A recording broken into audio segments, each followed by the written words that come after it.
do with the strange but inevitable death of the soul.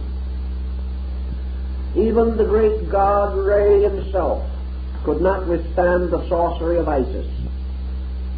Even the deities, like the great order of the Odinic gods of the Scandinavian peoples, come finally to the Götterdämmerung, to the twilight, to the destruction, to the end of the world, where gods and mortals perish together. Thus, in the Egyptian rite, it became very important for man to understand the mortality of his own ego. This, in fact, gives us practically the whole substance of Buddhistic doctrine. The Egyptian believed that immortality of the soul had to be earned, that this solar symbol carried not only the promise but the duty, the burden. For in every case the sun performs its labor for the benefit of men and dies in the service of the men it seeks to aid.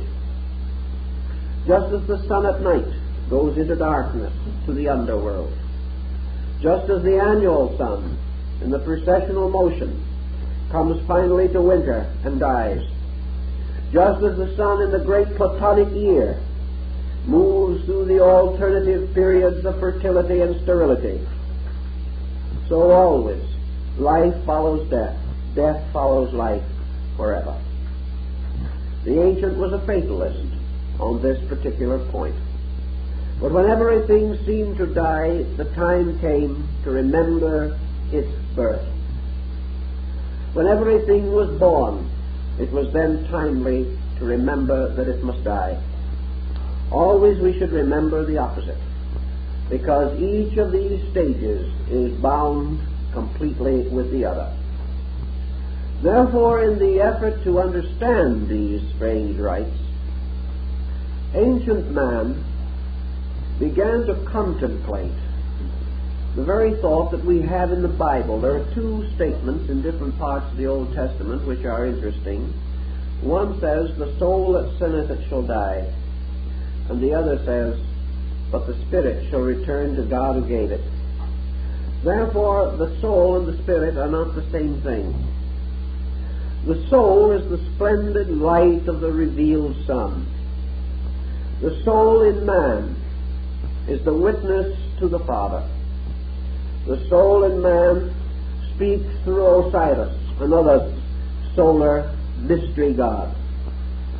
And it speaks through Horus, the only begotten of Osiris. And the God tells us that when we look upon the sun, we have seen the Father which is behind the sun. And we realize that in the Egyptian ritual, the soul, as the only begotten, comes forth as the redeemer of the body, just as the annular sun, reborn each year, makes available to man the immediate participation in universal life.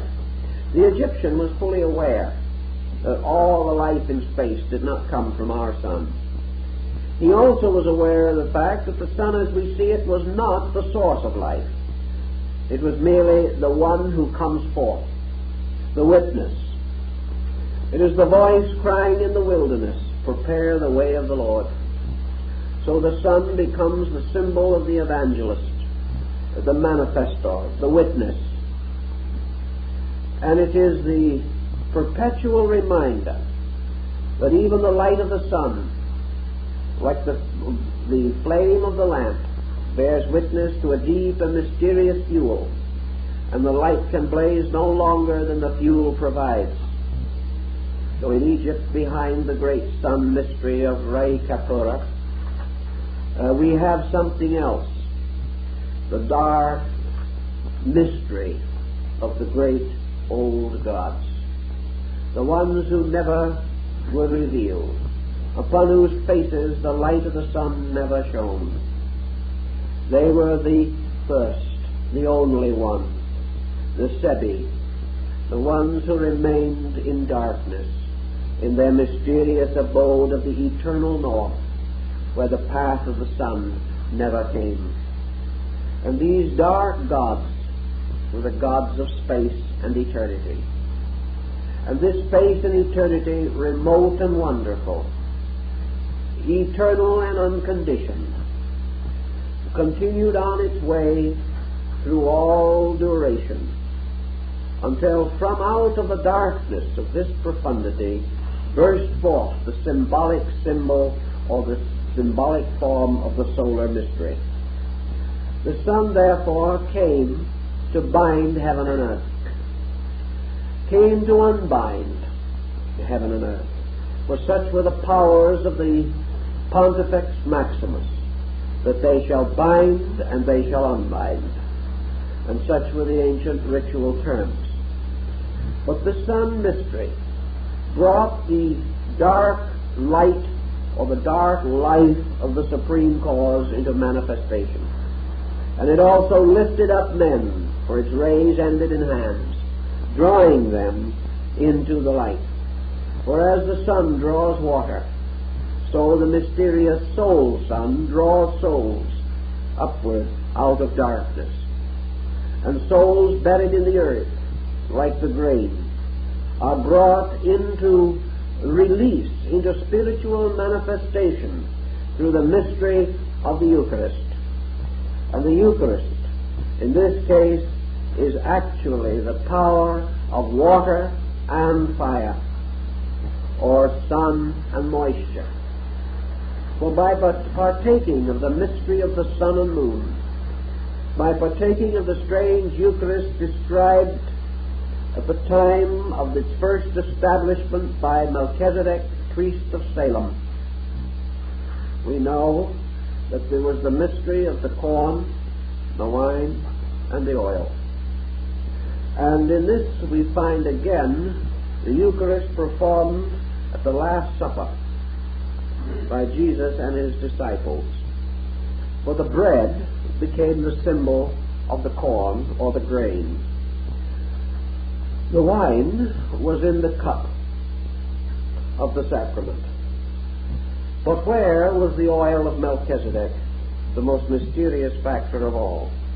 In the completion of the Eucharist at the Last Supper, the oil was Christ, because the word oil is in Greek Christos. It is the symbol of the anointing. Therefore, when Christ is referred to as the anointed, it is because of the use. We have the same word in Crisco, our now present cooking shortening for oil. It comes from the same root. So Christ is the oil. The bread and the wine were provided, and the ancient ritual of Melchizedek was repeated, which causes St. Paul to refer to the Messiah as a priest forever after the order of Melchizedek. As the Scarabassaka was said to be its own father and its own mother, being an androgynous beetle, so we find this strange priestly solar mystery also represented as totally and completely androgynous, like the deity Serapis in the ancient temple. Now the Messiah, or the Anointing One, gives us also another dimension of the solar mystery, because the rays of the sun work the miracles. The sun's rays lift all things and raise all things to themselves. Therefore they become the symbol of the resurrection of the dead, the restoration of life, and the redemption. The sun also to the ancients stood as the complete and eternal promise.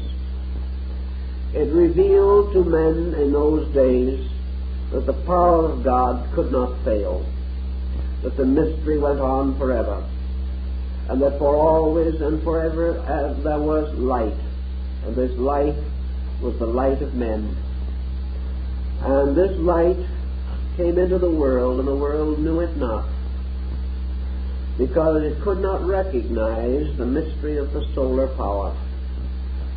But the invisible sun, to Berney and many other European mystics, was actually the Messiah. Therefore, as the sun was midway between spirit and matter, the Messiah stood as the intermediary between God and man. And none came unto the Father save through the Son.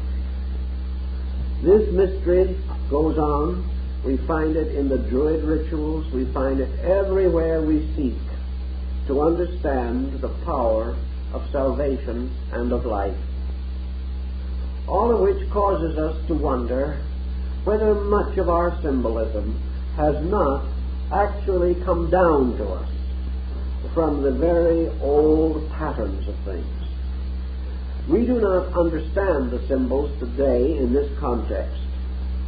We do not apply them or associate them to these great faiths of long ago, but such association is valid, for we have inevitably drawn upon the older legends and myths and have incorporated them into our sacraments, into practically every form of religion and worship that we know today in all parts of the world.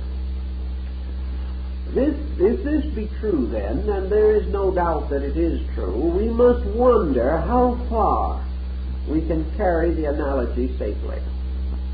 Of course, we know that all symbols fall short of the principles for which they stand. No symbol can be in every way accurate or in every way complete. Therefore, we can press interpretation beyond a legitimate point and thus fall into error. How far can we press the analogy between the Son and salvation? How far can we legitimately assume that the ancient himself, searching into the inner life of things with his own strangely intuitive faculties, was able to integrate a really useful and practical concept? I think we must be careful. We can't go all the way with the old symbolism, but we can go further with it than we generally have. And in one case particularly, I think it is valid for us to consider, and that is the part of the old ritual which dealt with the raising up of the human soul into union with the Son. Now, in the Egyptian ritual, when Ani, priest of Pharaoh, entered into the underworld, he ceased to be Ani. He ceased to be himself. And from that time on, he is referred to in the ritual only by the name of the god. In other words, he becomes Osiris. To help the early reader in the dynastic days who might have trouble with this concept, the scribe enters in here and there into the text words or something in this arrangement. He said, and now the Osiris which had been Ani, scribe of Pharaoh, does certain things. The Osiris that had been Ani. The soul that had been Ani. Now this Osiris is again our Asarathi or Serapis. And therefore the deceased becomes a kind of godling. And as such he enters into the presence of the great deity. He comes in the likeness of the God himself. He comes beseeching and asking in the name of that which he is like. Now this is very important in religious thinking, because it brings out a point that perhaps we have totally neglected in our modern way of life, namely the problem of the individual creating the necessary attributes of his own soul, so that this soul can bear witness for him in the afterlife. We assume today, rather smugly perhaps, if we have beliefs at all, that the soul is one of these things that takes care of itself. If it has been good enough, it will have a fortunate hereafter. If it hasn't been good enough, there's nothing much we can do about it except hope for the best. Now, such an attitude toward the soul would not have been any part of ancient man's concept. He would have assumed a very simple point, namely that man, moving inevitably out of this life, goes into the sphere of Amentet, goes into the underworld of the night sun, goes into the abode of the winter sun, goes down into the earth, beneath which the sun disappears at sunset. Therefore it enters into a strange darkness, a strange internal or invisible sphere. Now you have probably remembered, for some reason or other, that nearly always the ancients placed their after-death abode under the earth. Now we have no reason to believe, for example, that hellfire and damnation is just below some of the deeper shafts of the Standard Oil Company's oil wells. And we have no reason to believe that if we dug down to the other side, we would find perdition in the core of things. This is not a particularly reasonable concept. Yet ancient man always considered that at death the individual went down, that he left surface and went toward center, in this case of the earth. That in his conscious periods he lived in the light of the earth's surface. When he died, he was buried in a mound or grave beneath the surface of the earth. Therefore, the underworld was down there. The Chinese believed it. The Egyptians believed it. The Greeks believed it. Always this world was beneath the grave, or perhaps actually was in the grave mounds themselves. Man went down into the world of the dust beneath his feet. The Egyptians believed, therefore, that in some mysterious way man went down into the place of judgment. But the Egyptian did not have any of our theological concepts. There was no place of punishment in the Egyptian philosophy. The soul either attained, or else it was devoured again by matter and returned to rebirth. There was no hellfire and damnation that controlled or ended the career of souls. Nor was there in the Greek. The worst that they threatened was a shadowland of ghostly continuance. But actually the Egyptian was a psychologist in his own right, and his underworld, lighted by the sacred sun of the mysteries, was something inside. And the apparent symbolism is that in death the soul returns into the core of itself. It goes back into its own dark nature, which for all intent and purposes could mean that the soul returns to the great hall of the twin truths, which is its own heart. The journey was inward, from the surfaces to the center of things. And in the Egyptian ritual, the dark world of the soul was the inner life of the individual. When the body was gone, when the senses were gone, when the manifesting links and bridges between consciousness and objective physical existence, when these bridges were broken, the soul did not cease. It simply remained in what was left. And when the eyes were closed, there was only darkness for the sight. And when man lost his sensory perceptions and lost his bodily attributes, he was in darkness. He was in the darkness of his own inner life. And in this darkness, he could no longer be gladdened by the light of the physical sun. He could no longer see the great ball rolled across the sky by the Scarabasaka. He saw no phenomenal things of any kind. He dwelt within himself. And he turned, as the Egyptian tells us, and prayed in a strange aloneness, prayed for the rise of the sun, of the dawn, inside of his own nature. He must therefore depend for light upon the light of the soul, upon the light of the subterranean sun. And this subterranean sun was quite an interesting thing. It had two lives because it represented man's objective psychic center of egoism. When man slept, he died and went back again into his own inner life. When he awakened, he came forth again like Keppra in its glory, rising over the mountains of the east. So objectively, in the daytime, the sun lighted his outer life. At night, it had to light the inner world of his experience. In life, it lighted again the outer. In death, it had to light the inner. So man depended in his state beyond the grave upon the sun in his own self or life.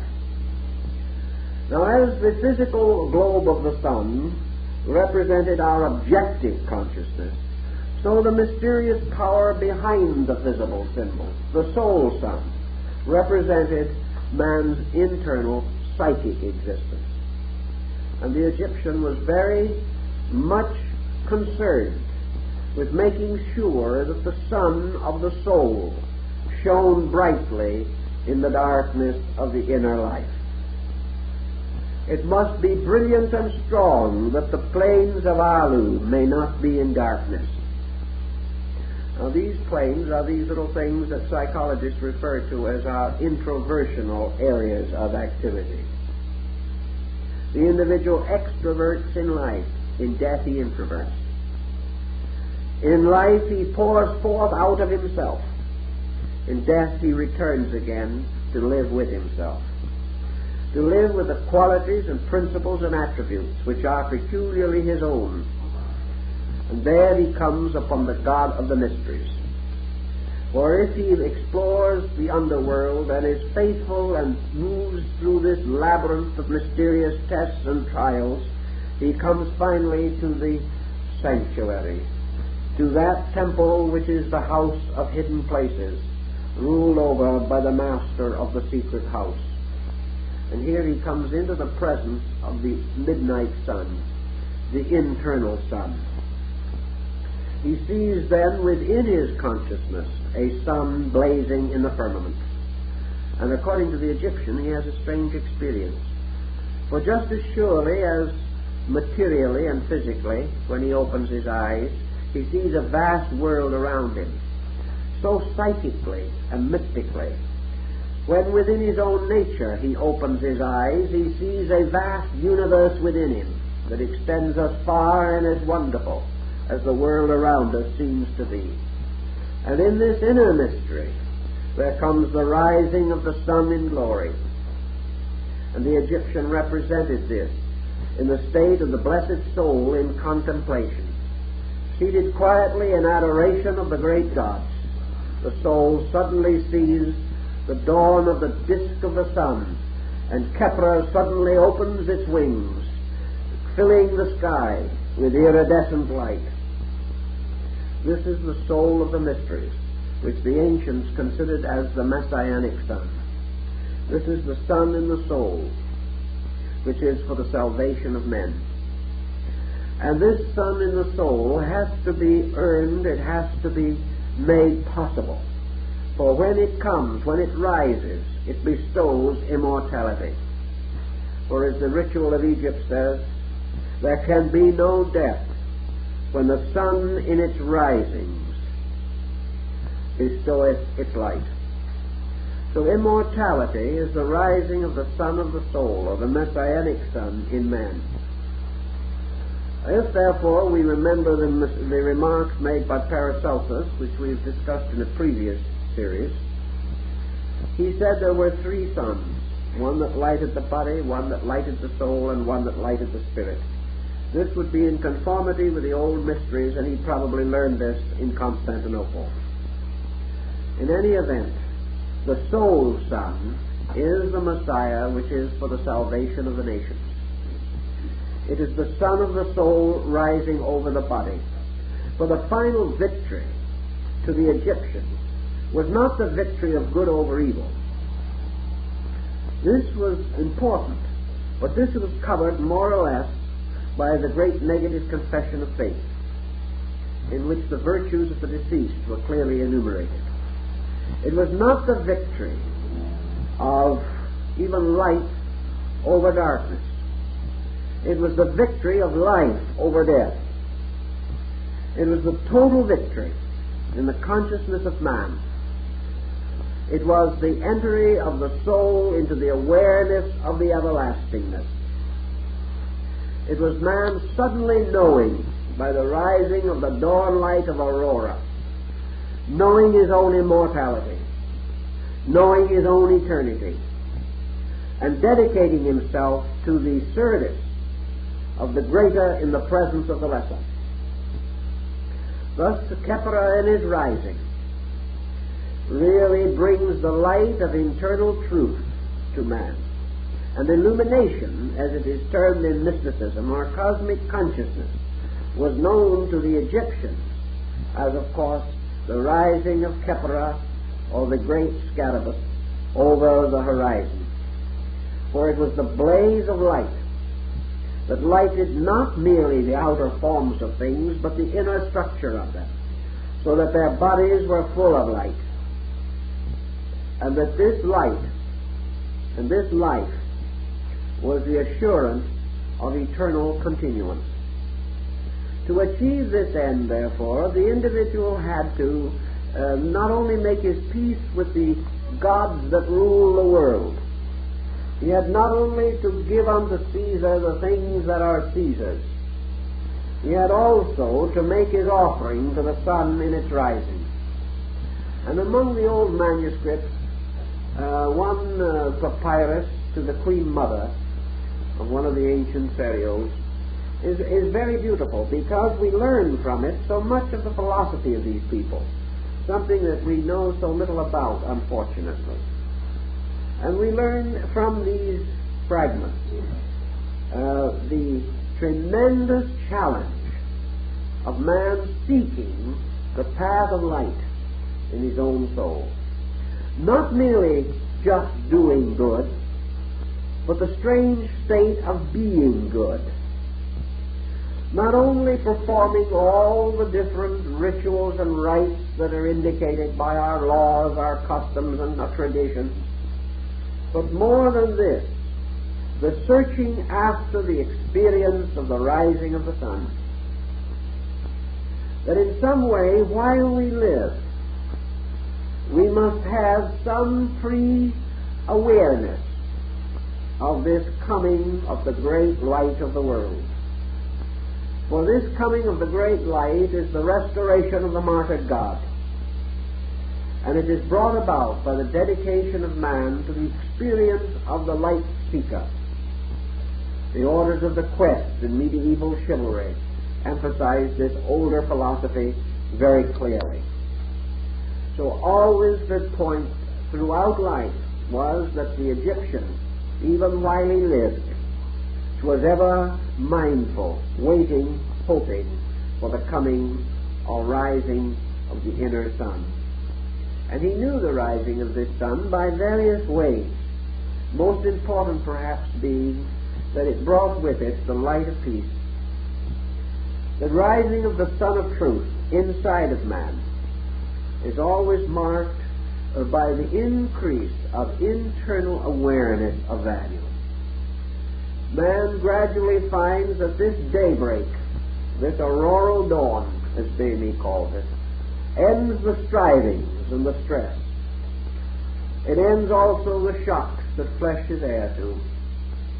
For it is the coming of warmth, of life, of generation, of all good things within the soul of man. Just as man lives physically like his savage forebears, no longer in physical darkness, because this darkness is now riddled with light, but in a state of internal darkness. Man lives in an everlasting night of doubt, burdened from day to day with problems and responsibilities. He finds the path of life not happy, nor can he guard and govern well the values that he has. He sees the world around him on the brink of war and catastrophe. He observes how knowledge is used to destroy both peace and hope. A man is therefore like his savage ancestor, huddling by the little fire he has, afraid of the great darkness which surrounds him. And the little fire is his learning, his knowledge, his faith, his hope. Such flickering rays as he has been able to kindle out of the long, pathetic history of his kind. But when comes the great dawn, the darkness is no more. St. George slays the dragon with the spear of light. It is the same spear which, according to Omar, touches the turret of the Sultan's palace. It is this great light of inner understanding, the alchemical agent that transforms fear into faith, ignorance into wisdom, superstition into insight. These things man has to accomplish by the rising of Kepler in its glory, the restoration of the sun god within the strange mystery of his own life. To make this more seemingly understandable, the place of the sun in the zodiac and its journey through the years, its labors, were all carefully studied and analyzed to get the analogies that would help to strengthen the doctrine. Man born into this world dies from the world of light, and therefore this is the entrance to the dark world of the mysteries. In the ancient zodiac, the Egyptians used the symbol of the scarabus, where we now use the crab as a sign of Cancer. In all probabilities, the scarab is the correct form, and the crab is a more or less compromised form, perhaps due to the corruption of ancient designs or the transference of the symbolism to some area where the scarabus was not significant. In any event, the crab is the symbol, or was the symbol, and the scarabus of the summer solstice. And the summer solstice, of course, was the point of the greatest heat and light of the sun.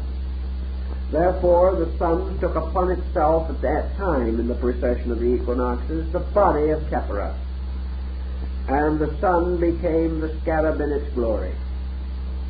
Now man, according to the ancient philosophies, in the Mithraic rituals, and of course Mithras is another solar deity, who, overcoming the vernal equinox in Taurus, slew the bull and bathed itself in the blood of the bull and became strengthened, or became the hero as a result. This was also an astronomical mythos. Perhaps it is this Mithraic rite of the slaying of the bull and the bathing in the blood of it that was the origin of the red shoes of Julius Caesar. For it is said that before Caesar could go into the temple of the deity and act as Pontifex Maximus, or high priest, he first had to rush home and put on his red shoes. Without his red shoes, he could not enter the temple. The red shoes probably came from the feet of the priests who were present at the slaughter of the bull, and therefore whose feet were reddened with the blood of sacrifice. By the time of Caesar, this practice was not carried on, but the red shoes lingered, like a great many other symbols. And wherever red occurs in vestments of clergy, it represents or is related to sacrifice or to martyrdom. The sacrifice of the bull or the sacrifice of Mithras, who was also among the martyred gods. In any event, the birth of man in the sign of the Cancer or the scarabus was the beginning of the great journey of the sun. Now the sun carried on two journeys simultaneously. The first journey was its arch across the sky in the mystery of the year. During this journey, it passed from the sign of Cancer, which was the summer solstice, to the great autumnal equinox in the sign of Libra, and here the scales were set up, and the great weighing of the cyclostatia took place. Here was the dividing point in which life and death had to be decided.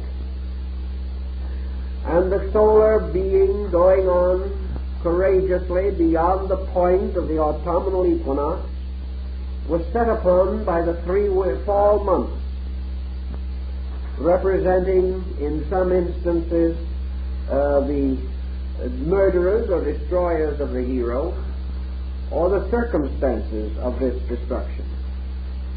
And of course Scorpio, which was the first of these months, betrays the Master with the kiss in the Garden of Gethsemane.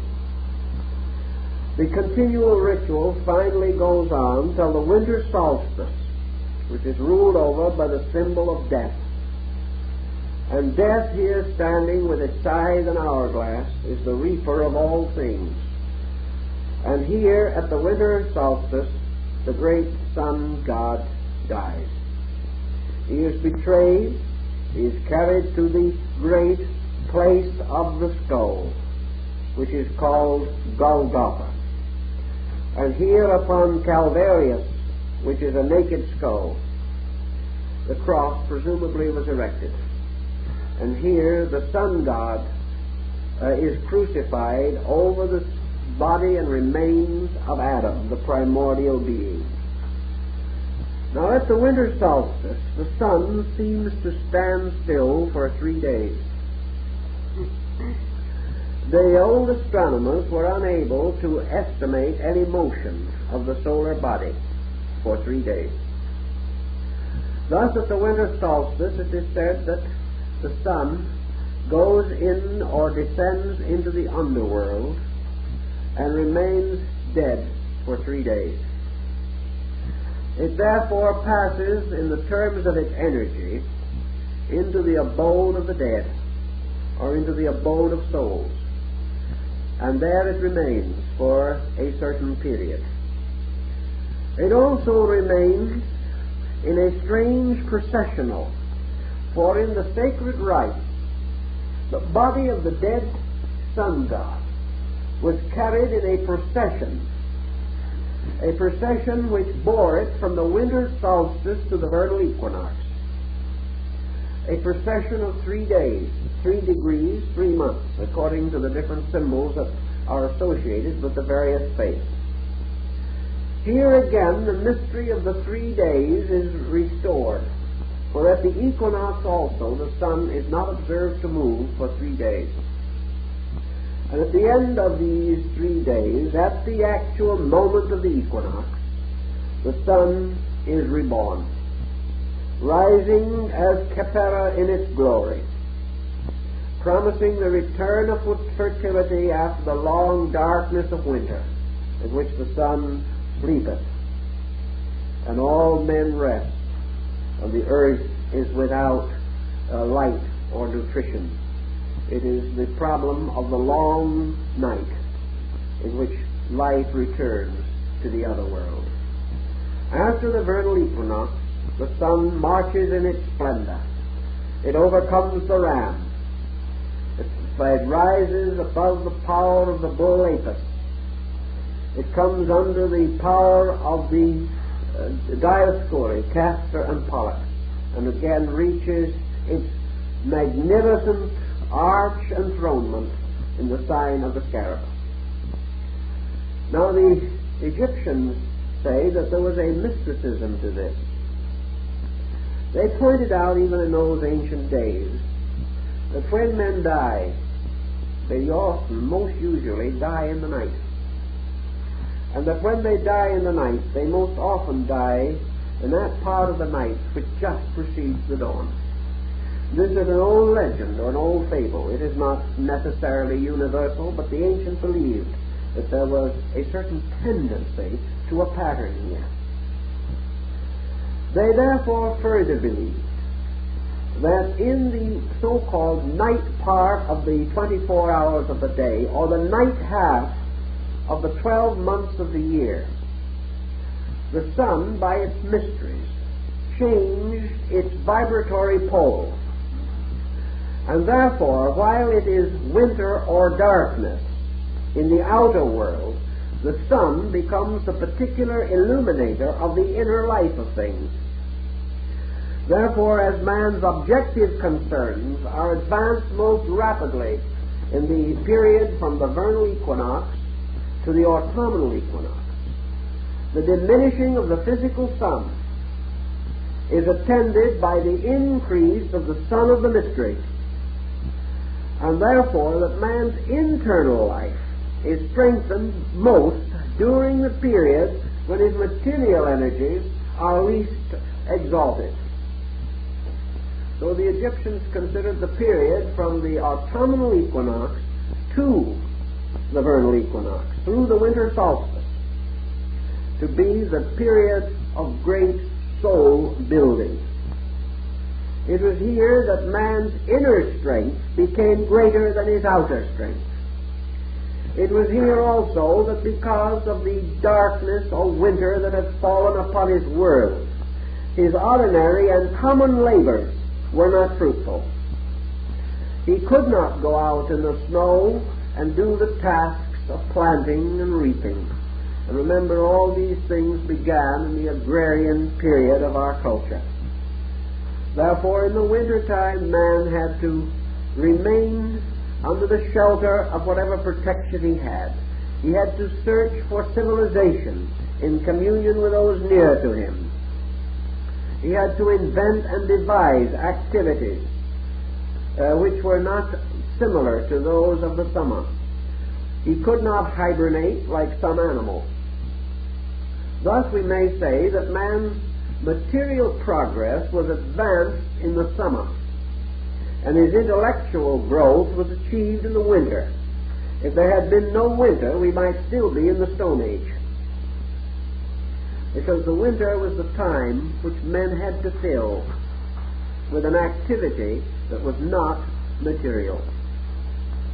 Here was the time when they had to develop their cultures, their insights, their literary attainments, their artistry, and all the various forms of genius which were made possible because of the strange additional leisure which they had. If they provided themselves as well as they could during the good season and had put away the tithing of the 10% for the next year's seed, they then had security through the winter months. And this security was man's first leisure. And this leisure was the beginning of man's civilization. So in the long winter months, men grew as soul beings, or had the opportunity to so improve themselves. The Egyptians went further than this, however, by analogy. They insisted that there was actually a difference in the spiritual vibration and energy of the sun, by which the psychic life of man was most rapidly advanced at this time. That therefore man inwardly grew. The dark inner nature of him received the light of the sun that was taken from his body. His material life grew less. His spiritual contact grew greater. Therefore, the greatest and most important event in the entire spiritual cycle of the sun mystery was reserved for the winter solstice, the midst of winter.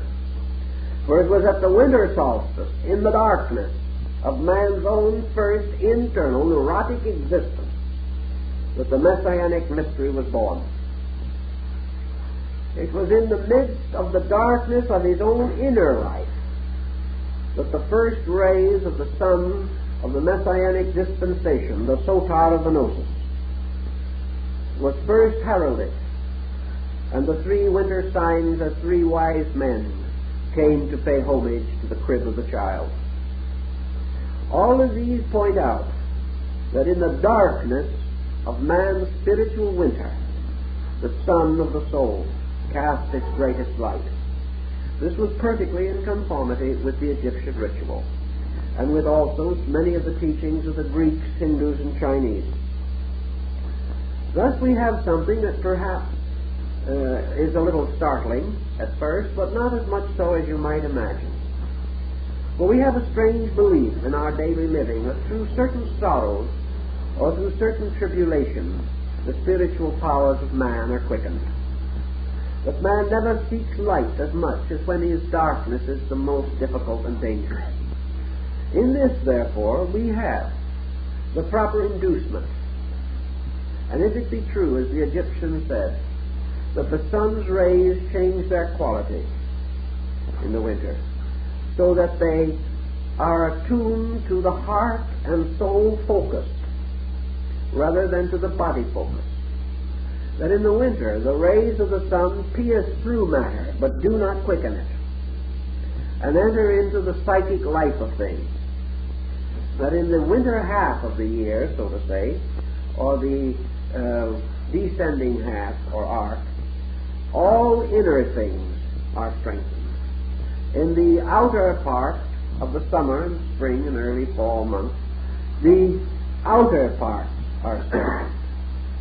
But it is the life in the seed or in the soul of man which is the most important. So the sun in our winter shines into the inner part of our lives, rising in glory over the great fields of Amentet. The Egyptians are known to have used trances, hypnosis, and other similar devices in their religion. In this they were not essentially different from other primitive people. We know also that in trances and in sleep, the Egyptians believed that they could come into the presence of the great gods of Amentet. Therefore, that in this sleep of death, in this trance, man had an experience of inner life. Always initiation and death were used as parallel symbolisms. And the individual internalizing, searching for value, must seek for this internal sun which shines in the darkness, but is not known by the darkness. If then, during this same season of the annual motion of the sun, from the autumnal equinox to the vernal equinox through the winter solstice, this sun is shining in Amentet, it means that the god has not died. It is not that the god is dead, it merely appears to be dead because it sleepeth. Now this god actually does not sleep in its own nature. When Osiris died, he did not merely rest in the mastaba of the tomb. He went forth into another lower region and there ruled over the quick and the dead. In the same way, the soul of man in sleep does not merely lie down in darkness. It moves into another world where it is lighted by another sun. In the same way, man searching for value, passing through the ceremonies of the mystery ritual, is moving into another world which is lighted by the sun of the soul. And it is this ever-coming sun which is the promise. This is the true light that lighteth every man who cometh into the world, which is the light within himself. And this light is strengthened more in that time when material things are less favored. So the Egyptians actually believed that when the sun went to sleep for outward things, it burst into glory inside of man. And that when it set in the west, it rose in the east of man's heart. And when it rose in the east of the earth, it sat in the west of man's heart. For man's outer works were works of the light of day, but the inner mystery of his soul were works of the light of night, not the darkness of night. For there was no darkness, except man's own ignorance of light. And each day, the sun rising was like his own consciousness. For when he woke in the morning, the sun rose through his eyes and through his sensory perception, and he saw the day. But when he went to sleep at night, the sun seemed to set, and he saw no more of the day.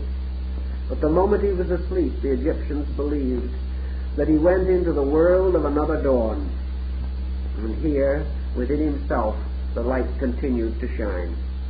I think Buddhism has much the same concept, but it points out the mysterious curtain which conceals the ship of the sun, that when it goes down over the mountains of the west, man no longer sees light. But man who has become inwardly wise is able to experience light, like Apuleius, who initiated into the mysteries, stood upon the threshold of Persephone, the underworld, and declared that he beheld the sun shining beneath his feet under the earth. And so the sun of the inner world shines in the night. And this sun is our own psychic entity. our own psychic life. And it gains its strength from the sun. And just as the seed in the ground is quickened by the water and by the ray of the sun, so the seed in the soul, the seed of the tree of life and of the tree of the knowledge of good and evil, these seeds are quickened by the Eucharist of the fire and water of the sun. The Egyptian made much of this theology, and he declared that it could be set upon the great astronomical form and would reveal to us the deeper meaning of many of the common and familiar symbols, devices, and ideas with which we are concerned today. Now our time is up, and I think it's time for you to all commune with the Son in your own soul in the quietude of rest.